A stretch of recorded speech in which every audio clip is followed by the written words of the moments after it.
Up News dipersembahkan oleh Universitas PGRI Semarang.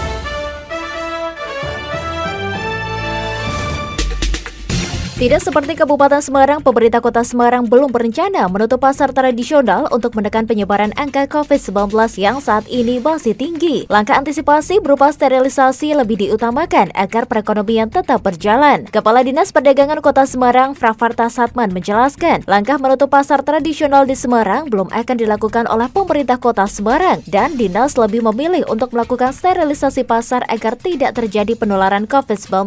Dan sterilisasi akan dilakukan minimal 2 kali dalam seminggu setelah pasar selesai dan dilakukan oleh petugas pasar. Dia juga menjelaskan apabila semua pasar tradisional telah memiliki alat penyemprotan disinfektan sehingga bisa dilakukan sesering mungkin. Beberapa spanduk wajib untuk penggunaan masker dan menjaga jarak bagi pedagang dan pembeli juga telah dipasang di pintu masuk pasar. Selain itu, ada beberapa sudut pasar untuk mengingatkan aktivitas jual beli pasar. Tempat cuci tangan di pasar pun telah ditempatkan. Menurutnya, dengan menutup pasar dikhawatirkan akan mengganggu perekonomian, sehingga langkah tersebut tidak dilakukan oleh pemerintah Kota Semarang dan Dinas Perdagangan.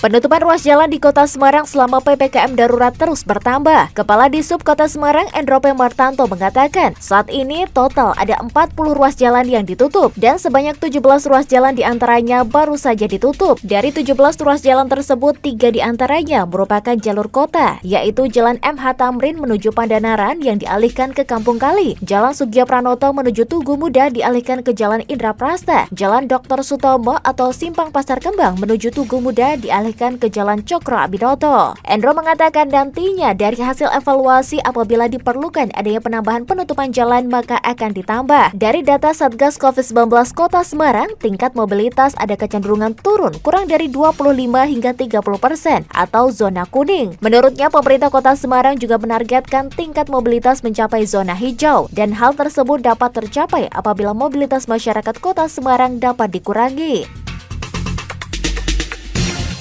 Dalam rangka Disnatalis ke-40, Universitas PGRI Semarang menyelenggarakan webinar nasional dengan menghadirkan narasumber Mulyono SMH, Koordinator Kompetensi Pendidik dan Tenaga Kependidikan Direktorat Sumber Daya Dikti, dan Profesor Dr. Muhammad Zainuri, Kepala LL Dikti Wilayah 6 Jawa Tengah, dengan mengambil tema pengembangan sumber daya manusia era Merdeka Belajar Kampus Merdeka. Dalam sambutannya, Rektor Universitas PGRI Semarang Dr. Muhdi SMH menyampaikan perubahan teknologi sosial dan lingkungan terjadi secara global akibat pandemi. Maka perubahan ini juga menimbulkan perubahan di sektor lain, termasuk pasar tenaga kerja. Cara bekerja di masa depan menurutnya berbeda dengan hari ini. Kemampuan dalam memecahkan masalah akan menjadi kompetensi utama, selain kompetensi kognitif dan sosial. Dan berbagai negara terus beradaptasi dengan sistem pendidikan termasuk Indonesia. Dalam kegiatan tersebut, Mulyono menjelaskan mengenai tantangan nasional. Menurutnya, demokratisasi dan transformasi sosial,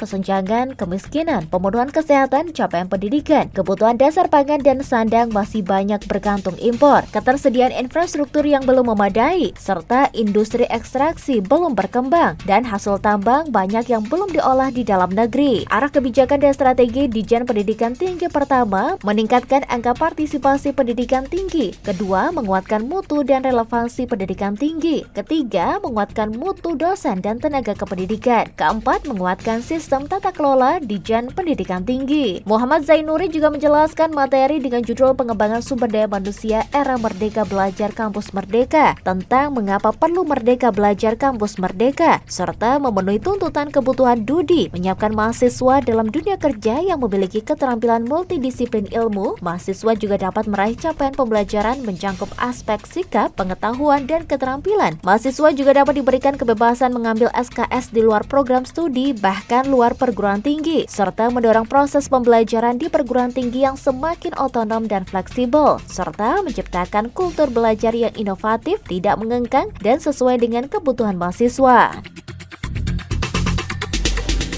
Demikian liputan tim pemberitaan melaporkan. Up News dipersembahkan oleh Universitas PGRI Semarang, The Mini University.